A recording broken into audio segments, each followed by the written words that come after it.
얼마 전에 회사를 이제 뉴욕 스탁 익스체인지에 상장을 시키셨는데 제가 교수님 박수 치는 그 사진의 그 환한 미소를 잊을 수가 없습니다. 그 사진이 아주 강렬했었는데 퀀텀 양자 컴퓨팅에 있어서 IBM이 기존에 갖고 있던 기술과 전혀 다른 기술을 개발을 하셨는데 상온에서 가능하다는 개념을 어떻게 착안하게 되셨고 어떤 장점이 있는지 한번 설명을 부탁드리겠습니다. 양자 컴퓨터의 역사를 보면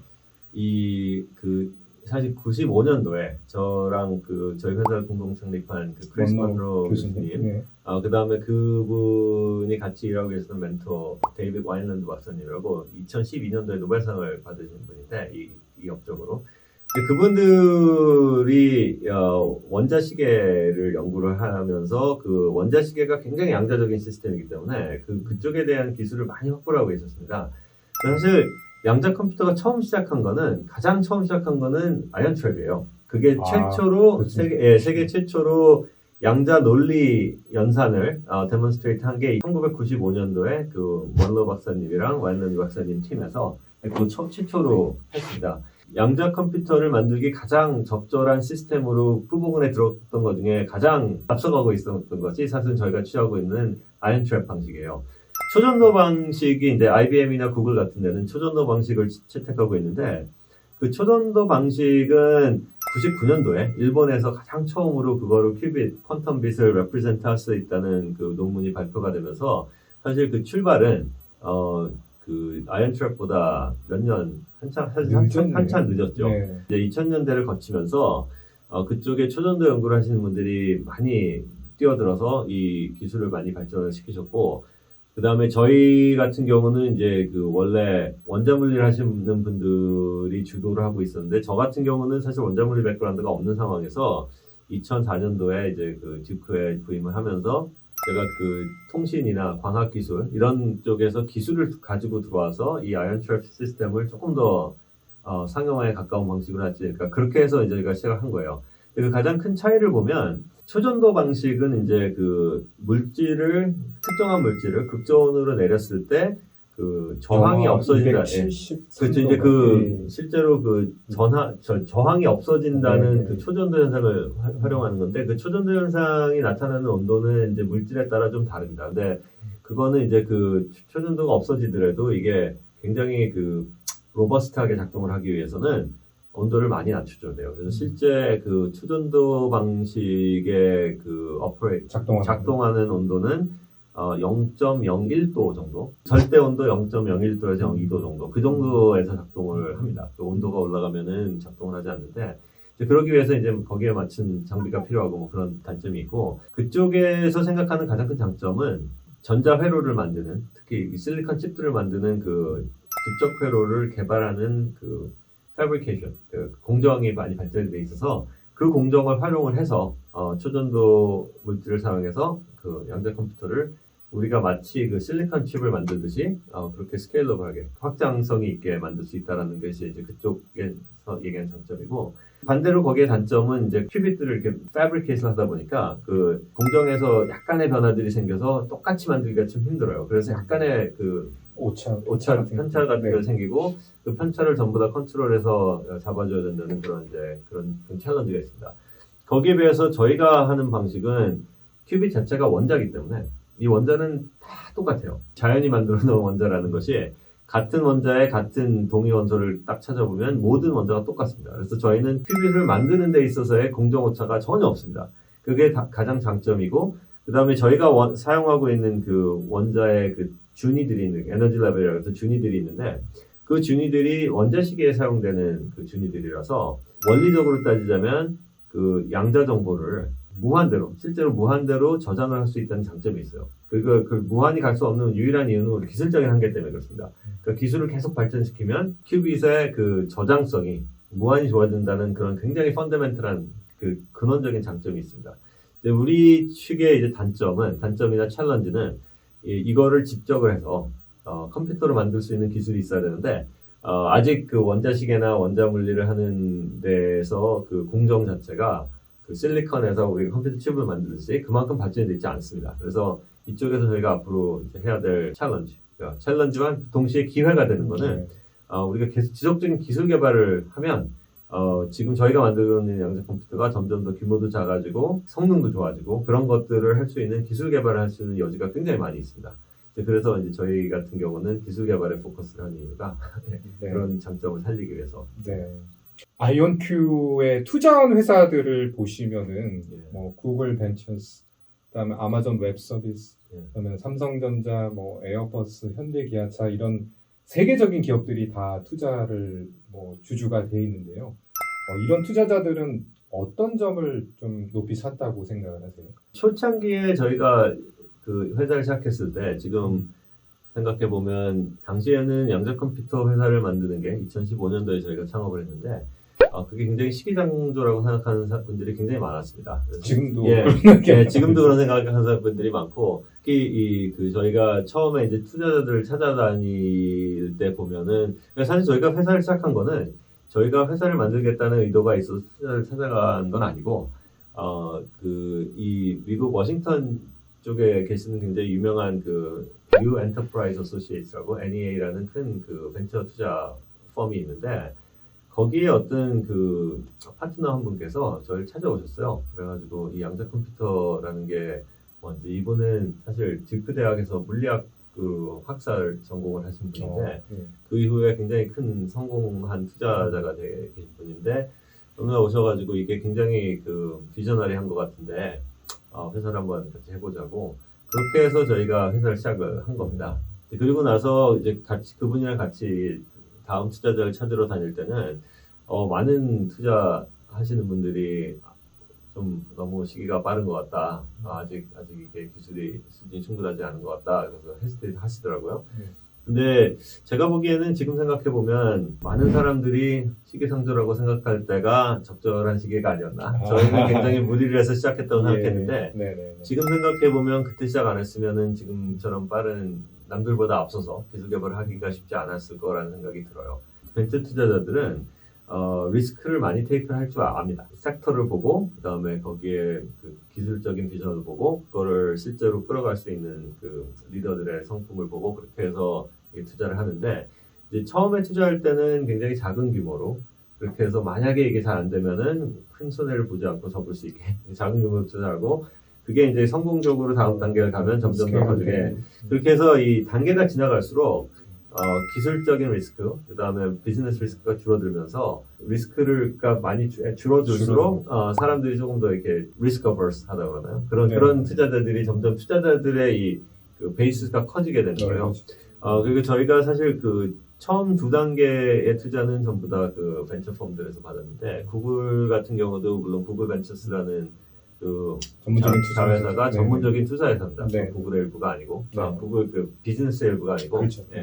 그런 식으로 시작을 했고 그 다음에 저희가 2019년도에 그 투자 유치를 할 때는 그때는 이미 저희가 어느 정도 기본적인 시스템들과 디벨롭가 돼 있었고 그 다음에 이제 그 투자 파트너인 아마존이라든지 그 다음에 마이크로소프트 같은 데서 이미 저희랑 클라우드 계약을 체결해 가고 있는 단계였기 때문에 그 단계에서는 조금 더 이렇게 그 컴퓨터 업계 그 다음에 하이 퍼포먼스 컴퓨팅 그런 쪽에 관심이 있었던 그 회사들이 좀 전략적으로 들어온 것 같습니다. 그 다음에 이제 최근에는 그 컴퓨터 산업은 아니지만 컴퓨터나 이 AI를 활용을 해서 비즈니스 할 수 있는 분들이 혹시 양자의 가능성을 보고 투자를 하신 분들이 많이 있고 사실 어떤 PC의 가장 좀 대표적인 인물인 마이클 델 컴퓨터의 창업자인 마이클 델도 완전히 이 분야에 지금 빠져 있는 것 같은 느낌이 들어요. 뭐 델에서 발표한 것도 있고. 이런 투자 유치를 하다 보면 굉장히 그 많은 여러분들이랑 얘기를 할 기회가 생겨요. 그래서 저도 이제 그 신문에서만 보던 뭐 그런 분들한테 저희 회사의 비전을 설명하고 뭐 그럴 기회가 좀 있었는데 클라우드 쪽에서 양자 컴퓨터의 그 보급이 많이 늘어나면서 하이 퍼포먼스 컴퓨팅이라든지 클라우드 비즈니스 하시는 분들은 양자 컴퓨터를 굉장히 많이 받는다 그래요. 그런 인프라스트럭처를 그 서플라이하는 회사들의 입장에서는 양자에 대해서 좀 알아야 되고 그 다음에 혹시 양자가 커졌을 경우에 거기에 대비해서 기업 전략 같은 거를 세워야 될 필요성을 느끼시는 것 같아요. 그런 면에서 AWS, 아마존 웹 서비스 같은 경우도 굉장히 초기에 저희 회사에 투자를 했던 거고, 그런 측면에서 이제 그 아무래도 인더스트리에서 관심도가 높아지니까 예, 그런 관심을 가지시는 게 아닌가 그렇게 생각합니다.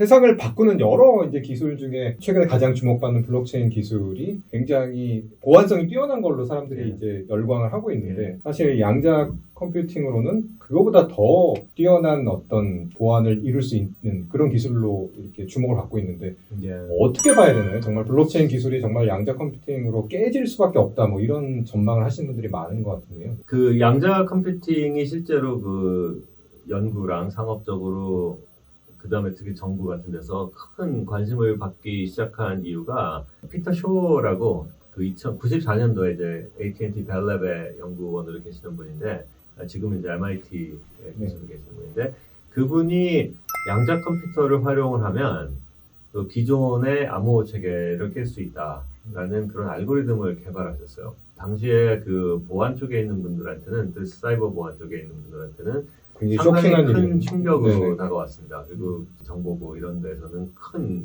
충격으로 다가와서 그렇게 해서 이제 양자 컴퓨터에 대한 본격적인 연구가 시작이 된 건데, 그런 면에서 이 블록체인도 아까 제가 그 사이버 세큐리티 전체를 흔들 수 있는 기술이라고 말씀드렸는데, 그 블록체인이 활용하고 있는 기술들은 사이버 세큐리티에서 사용하는 그 보안 기술이랑 굉장히 비슷한 기술을 활용하고 있어요. 그래서 그런 기술의 상당 부분이 양자 컴퓨터의 위협에 노출이 될 수 있다고 사람들이 믿고 있습니다. 기존의 보안 체계, 그 사이버 세큐리티는 양자의 위협에 그 대응할 수 있는 다른 체계로 전환을 하고 있다고 그랬는데, 그 이유가 이 위협에 노출이 되기 때문이라고 보고, 그 기존의 그 블록체인도 그런 위협에 노출이 돼 있을 수 있기 때문에 네. 마찬가지의 위협에 노출이 된다고 볼 수 있습니다. 가상화폐에 그 마이닝하는 거에도 무슨 이때까지 보안이 유지됐다고 했던 거예요. 그런 기본적인 생각도 바뀔 수 있나요?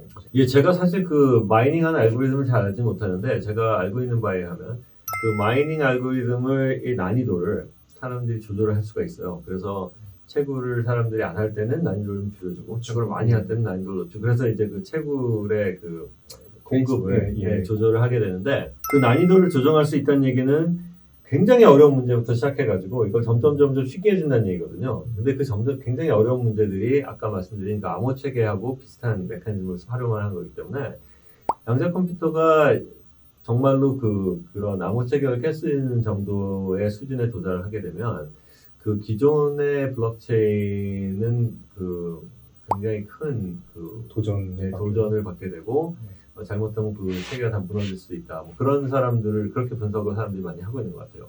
그런 면에서 아까 그 사이버 세큐리티를 그 포스트 퀀텀이라 해서 양자역학의 위협에 대응할 수 있는 새로운 체계로 바꾸고 있는 그런 노력이 벌어지는데, 그런 식의 트렌드를 하지 않으면 기존의 암호화폐의 보안성도 어느 순간에 무너질 수 있지 않을까.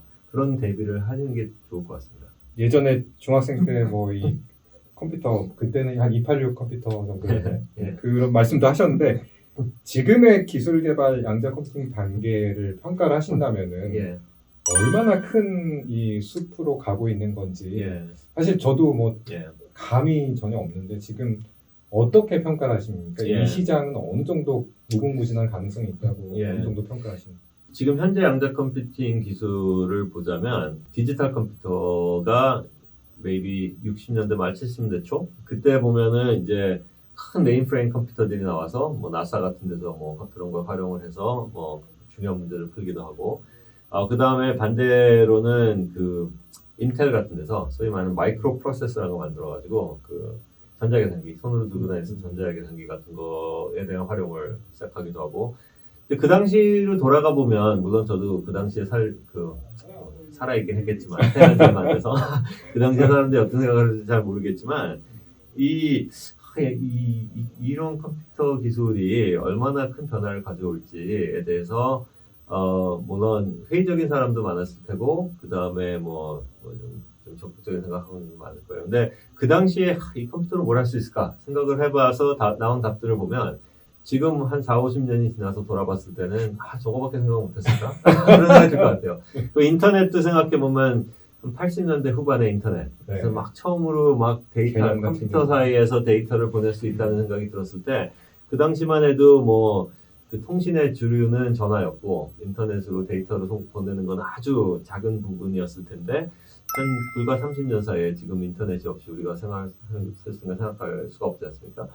그래서 잘 되면 양자 컴퓨터가 그 정도의 임팩트가 있을 수 있고, 물론 그 당시에 그런 가능성이 있었지만, 빛을 보지 못한 기술도 많이 있죠. 그러니까 그게 미래를 예측하는 거는 이제 저 같은 사람이 할 일은 아닌 것 같고, 그런 미래를 건설하기 위해서 열심히 노력을 하는 거. 그런 건 제가 할 수 있는 것 같습니다. 그래서 사장된 기술이 아니라, 네, 네. 컴퓨터나 인터넷처럼 큰 임팩트가 될 수 있는 기술이 될 수 있도록 노력을 하는 것이 제가 할 수 있는 일이 아닐까 그렇게 생각합니다.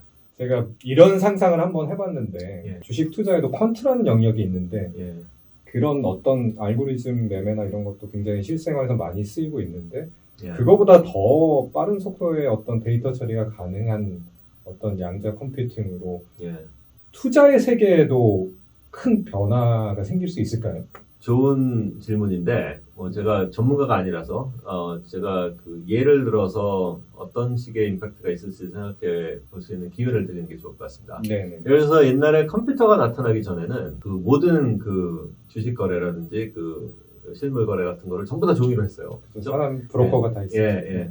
제가 요번에 사실 그 뉴욕 증시에 상장을 하러 가서 네, 들어가셨어요. 예, 나 뉴욕 증시에 들어가 봤는데 옛날에 영화 같은 사진으로 거 보면은 막 사람들이 이거 뭐 끼고 막 소리 지르고 뭐 주문 내고 전혀 없죠.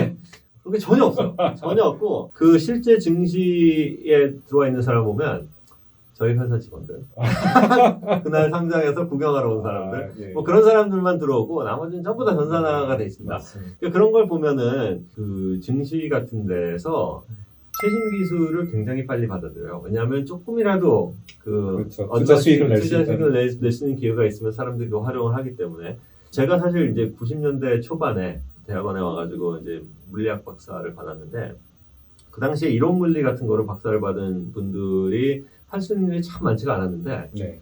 그 90년대 중후반으로 가면서 이론적인 계산을 하시는 분들이 월가에서 그런 분들을 초빙을 하는 거예요. 그런 현상을 보셨어요? 예, 그런 현상을 봤어요. 그래서 사업들이 생기기 시작. 그때 실제로 그때 이론 물리나 수학 같은 거를 정말 그 복잡한 연산을 할 수 있는 계산을 했던 분들이 그 월가로 많이 진출하셨습니다. 그 이유는 뭐냐면 투자 모델을 만들 때 이게 결국 모델을 만들어야 되는데 모형을 만들어서 거기에 맞춰서 이렇게 어떻게 그런 거를 하다 보면 이 모델이 굉장히 복잡해지니까 소위 말하는 편미분 방정식을 풀 수 있는 사람들을 찾아보다 보면은 이론 물리를 한 사람밖에 없는 거예요, 그 당시에. 그게 이해가 됐듯이 또 최근에 이제 머신러닝 AI 그런 거를 또 통해서 막 그런 거를 활용을 해서 이 투자 모델을 만들어 수 있는 사람도 많고 그래서 그 월가라든지 증시 같은 데를 가보면 그 새로운 기술에 대해서 굉장히 포용적이에요. 이게 결국은 남들보다 조금이라도 앞서가야 되기 때문에 그래서 실제로 그런 투자 회사들 같은 데 보면 연구개발팀이 굉장히 큽니다.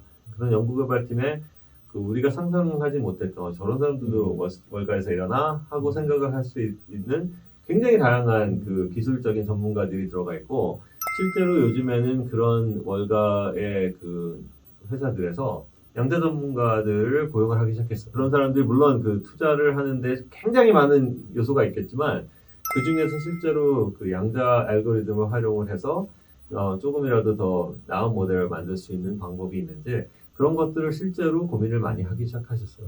그래서 이제 그런 데서 논문들도 그런 회사들에서 많이 나오고 그러니까 그런 연구 개발은 확실하게 시작된 것 같습니다. 이 분야 관련한 스타트업도 지금 미국에서 굉장히 액티브하게 생기고 있다고 들었는데 한국의 어떤 좀 젊은이들한테 좀 이런 분야에 관심을 갖고 눈을 떠봐라라고 좀 조언해 주실 게 있으실까요? 저희가 2015년도에 그 회사를 창업할 때만 해도 그 양자 컴퓨팅을 하는 회사를 정말 손으로 꼽을 수 있을 정도였는데 제가 올 6월 달에 한번 통계를 내보니까 6월 달에 6개월 전이에요.